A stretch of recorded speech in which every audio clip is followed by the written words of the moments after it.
Hello everyone and welcome to Galaxy 89 Cars. Now today's video is going to be different. It's going to be more of a reflection on 2016 and a thank you to all of you and of course wishing you well for the holiday season. So I started 2016 in pretty much the exact same way that I ended 2015, going into London and going to supercar shows to film cars.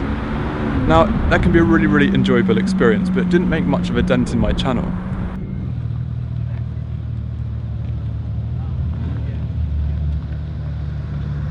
So not too long after filming my first events of the year, I ordered my Focus RS. Now I really wanted that car, as you know. Like, fantastic reviews, amazing car. It turned out to be a genuinely brilliant car, not without its faults, minor faults, but still overall genuinely brilliant. But of course that didn't end up happening. So it wasn't until I filmed the green Aventador Coupe for my good friends at Super Futura that I sort of noticed that may be a way for my channel to go. So I noticed that when making these in-depth tour videos with the voiceover added on top, they're actually making quite a dent. The blue Aventador SV Roadster video that I made actually did quite well in comparison to most of my other videos. And it was at that point that I realised maybe this was something I could get into. Maybe this is more of a niche. Now I love going to Goodwood, I love going to Salon Privé. They always do quite well, but the other supercar shows that I was going to, and going to London, it's just everyone's doing it. It wasn't making enough of a dent.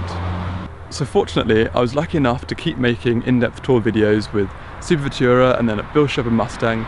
You know, people were responding really well to it, and I found that the response to my channel through these videos was better than anything I'd ever been making before, so I decided to go with it.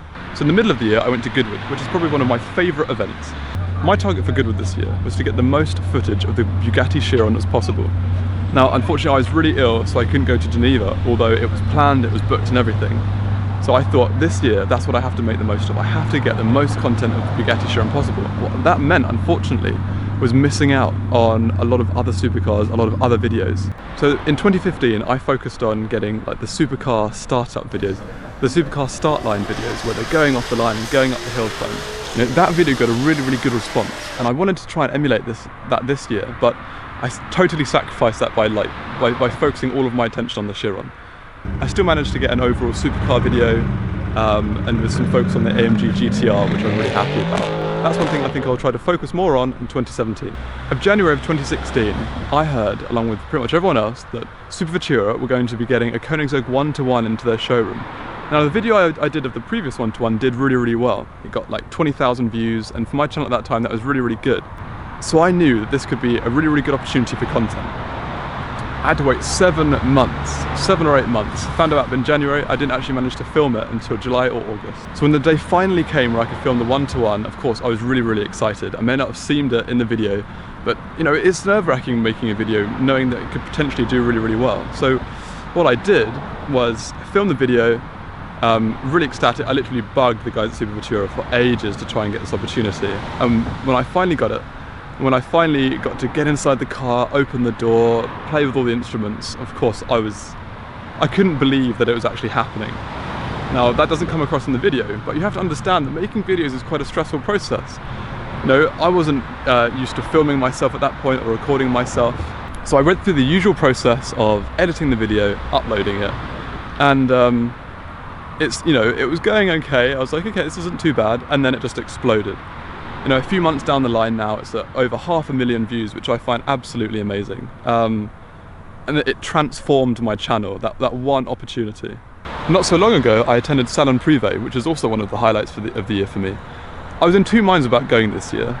The quality and calibre of cars that I knew I was going to attend was the reason that was pushing me. It was the driving force for me to go. But the weather on the day was absolutely terrible. It was raining, like torrential rain for the entire day. It was wet and soaking. In the end, I got there about 3 p.m, so not far from the end of the show. I got some great footage of the Agera RS Nerea, which is a beautiful car, and it should and rightly won one of the Concours Awards there. I also got some footage of the Centenario, which I also missed at Geneva, so I was really happy about that. But at one point I thought my camera was broken. It got so waterlogged that it stopped working, which is why I don't have much content of anything else that happened at Salon Privé. And only a few days ago, I attended a local car show. I expected it to be good, maybe 1 or 2 Ferraris, Lamborghinis, that type of thing, but it turned out to be a lot better than that. 2 Koenigsegg's turned up, one of them being the brand new Agera RS Nerea, blue with real gold inlaid into the car and 155 different diamonds. As you may have already seen, I was lucky enough to get a relatively in-depth video of it. That's already doing pretty well. just unbelievably happy to have seen that car. And not long after that, Lamborghini London announced that there was going to be a Veneno coming to the showroom in London. The first ever Veneno in the UK. So I live about an hour and a half away from London, driving depending on traffic. So I knew that I had to do this. I had to cancel whatever plans I had plans for that day, I had to cancel them. I had to get into London, pay the congestion charge, pay insane parking charges, and just make the video on it.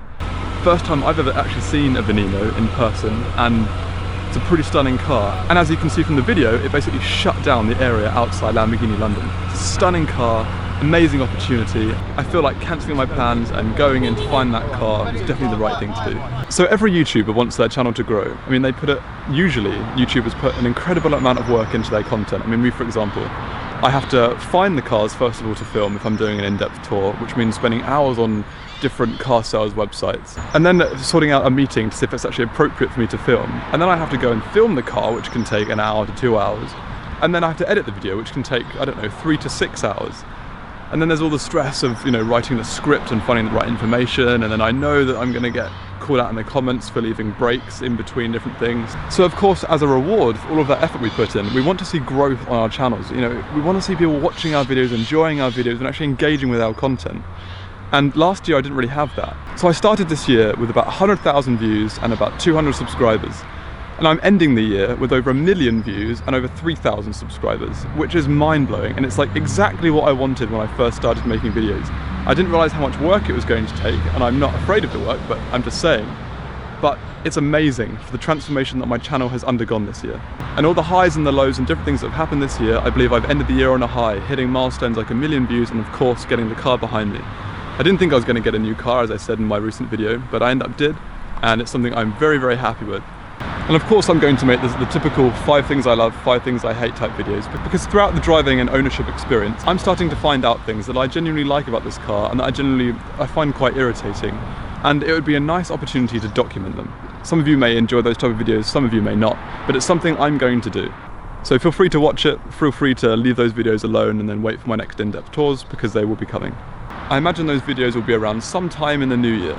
As long as everything else I've mentioned, I'll hopefully be working quite closely with some manufacturers next year, so keep your eye open for that. So what's the plan for 2017, I hear you ask? Well, I plan to make more videos with the newer Bath, of course. I'm going to be attending more shows and making videos in different ways than I have done before. I'm going to be attending different shows. The first real big thing coming up is 18th of March, I think, with the Goodwood members meeting. Never been before. The modern incarnation of the show's only been around for 2 years. It's probably its 3rd time now. So I'm really looking forward to that. My way of filming the show is going to be very different to what you've seen before, and hopefully from what you've seen from the majority of other people as well. Apart from shows, of course, I'm going to be continuing with the in-depth tours. I want to improve, I want to listen to all of your feedback and improve the way that I write my scripts, improve the way that I film, produce, edit, everything. I want to bring more in-depth tours than I've ever done before, which shouldn't be hard because I have an entire year to do it this time. So yeah, a lot of things packed into 2017. So for those of you watching as soon as this video goes out, I want to wish you a massive Merry Christmas and a huge Happy New Year. I hope that your year has been equally filled with growth and productivity as mine, and I wish you all the best for 2017. Let's go and smash 2017, let's make it our year. So until next time, cheers.